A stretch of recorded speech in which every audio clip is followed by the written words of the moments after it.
And Hamas has stated explicitly that it accepts the existence of Israel as a fait accompli, an existing reality, and an established fact. Hamas's position on Israel is word for word, literally, identical with the Israeli position, identical with Ghani's position on Pakistan. That's the fact. Let's look now, to end the remarks for the evening, at the most pervasive and potent objection by the Palestinian supporters to the general formula for resolving the conflict that I've put forth. And as most of you know, it comes up in the question of the settlements. The claim is made Israel has now transferred 500,000 Jewish settlers to the West Bank. They have built these sprawling settlements. These are facts on the ground. They can never be reversed. And so whatever you might say, referring to myself, whatever you might say, it's simply been rendered obsolete by history. The history is the two places, the West Bank and Gaza, are now one. The settlements can't be reversed. And the only possible solution is one state. How many people have heard that argument? Raise your hand. How many people are courageous enough to say, I believe that? Raise your hand. Aye. Okay, you don't have to hit the ceiling. But good. So now we'll test you and see if I can convince you that perhaps you might be mistaken. Okay? There's a lot of misunderstanding about the settlements. Physically, what are called the built-up areas, the actual settlements, physically, they only occupy 1% of the West Bank.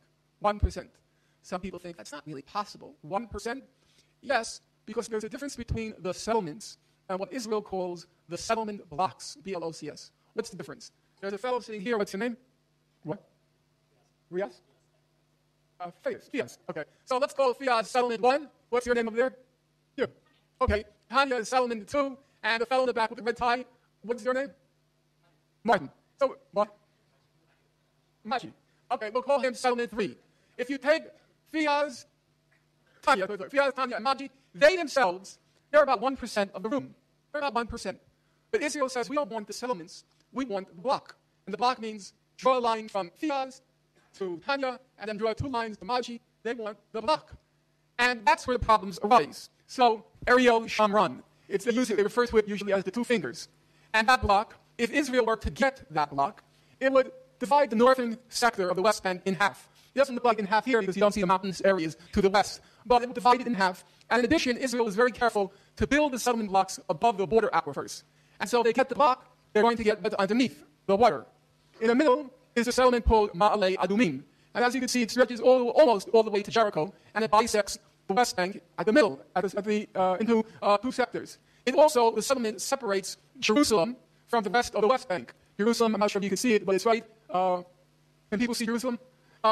It separates Jerusalem from the West Bank. And in fact, without Jerusalem, there's no possibility of a Palestinian state. That's not rhetoric. It's just a factual matter. The area that stretches from Jerusalem to Ramallah in the north and Bethlehem in the south, it's called metropolitan Jerusalem. And that accounts for about 30 to 40% of the Palestinian economy. You separate Jerusalem, there's no Palestinian economy, there's no Palestinian state. Anyone in this room who's Palestinian understands that not just as an emotional matter, but as a factual matter. You can't have a state. So, it looks pretty grim, and it looks as if those who raise their hands have a strong case. The Israelis entered into negotiations with the Palestinians, trying to figure out a map. I will make no brief for the Palestinian lead negotiators. It's a resolved fact. It can't be undone. Saab Erekat is an imbecile, and the others are wretched. But there were members of the Palestinian negotiating team who actually were very competent, very serious, and were desperately trying to figure out a way out of these obstacles. When the Israelis presented their maps to these Palestinians, the quite talented ones, very talented ones, they said, please, don't show me the map. Because that map that you're presenting, the one I just showed, there's no Palestinian state. Don't waste my time. But they said, we're going to do our best to try to present a map that's reasonable. And honest people, I think, will have to say, they came up with a reasonable proposal. You see those dark orange areas over there? The Palestinians said, we'll let you keep those parts of Palestine, of the West Bank. They come to 1.9%, 2% of the West Bank. We'll let you keep them, 2%, if you will give us 2% of Israeli territory, some of it near Gaza, if you'll give us 2% of Israeli territory. Now, it's hard to believe, but if Israel keeps 1.9% of the West Bank, they're also able to keep 310,000 of the 500,000 settlers. 310,000, 63% of the settlers live on only 1.9% of the West Bank. So the Palestinians said, we'll make a proposal. We'll let you keep well over half of your settlers. And we'll still get, as you can see, a clean West Bank, a real state. That seemed to me, reading through the record, I can use the expression, it was almost an exhilaratingly realistic, decent proposal.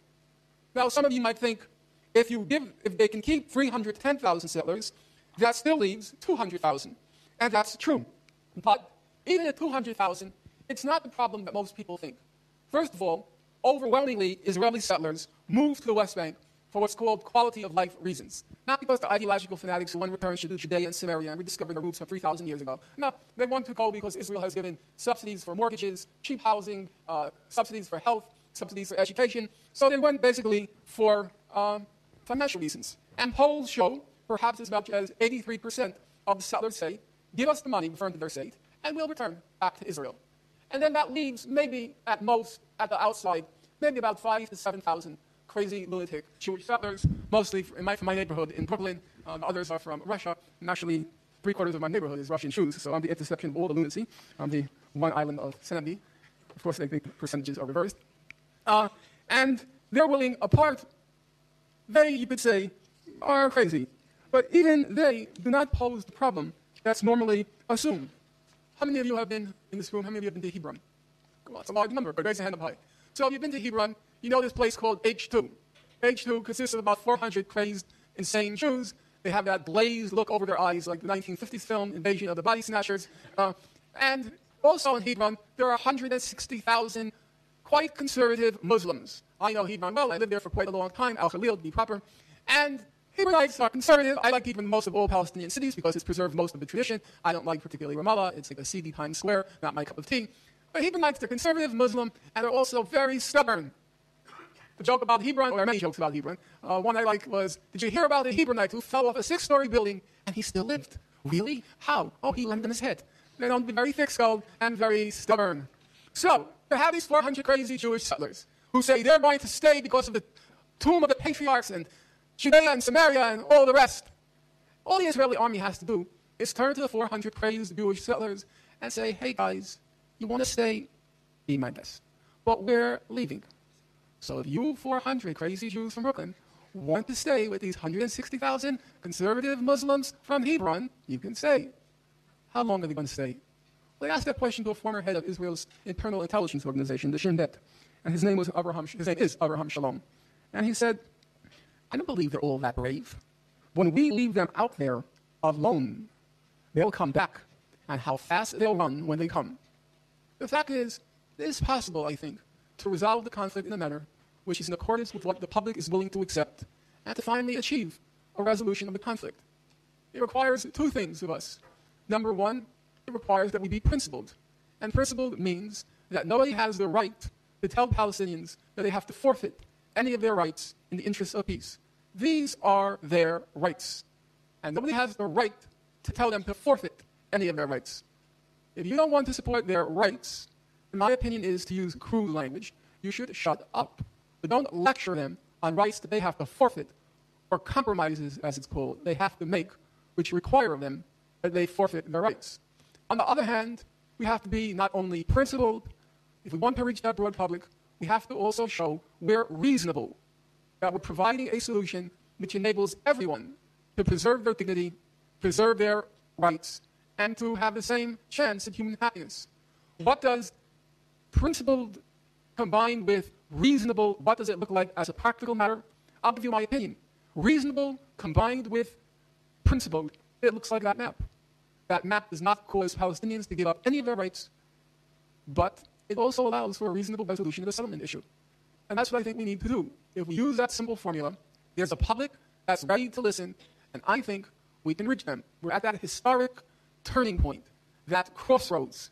And it would be, if I might use Gandhi's language, it would be sinful if we squander that opportunity now. Speaking for myself, I've been involved in this thing for now nearly 30 years, and it's a very sobering thought that my entire adult life has passed before my eyes, and I devoted the overwhelming preponderance of it to mastering every detail, every period, and every comma on the Israel-Palestine conflict, reading report after report after report, wondering sometimes, why am I doing this? It'll be forgotten in 2 days, but still determined, having that feeling inside me, and it may sound egotistical, so you'll excuse it for a moment, I hope, that if I don't read it, I don't think anybody else is going to. And it needs to be documented. This uninterrupted, this relentless barrage of lies, each lie has to be documented and has to be exposed. Now that may have been a conceit on my part, And judging by book sales, there are not many people who are the same frame of mind as myself. And sometimes I have to confess, as I take my step back and look at the big picture of the past 3 decades and realize I'm now past midnight when I started off at about 10:15. I'm now past midnight, and I sometimes wonder, was this all really worth it? Did I make a prudent decision about what I did with my life? And I have my moments of despair, but I would say at this moment, I am quite hopeful and optimistic. As Mr. Edward Said, the Palestinian-American, both literary critic and also political activist, he liked to quote the Caribbean poet M.A. Cesar, "There's room for everyone at the rendezvous of victory." There's room for everyone at the rendezvous of victory. I like that line, because normally when we think of victory, we think of victors and vanquished, winners and losers.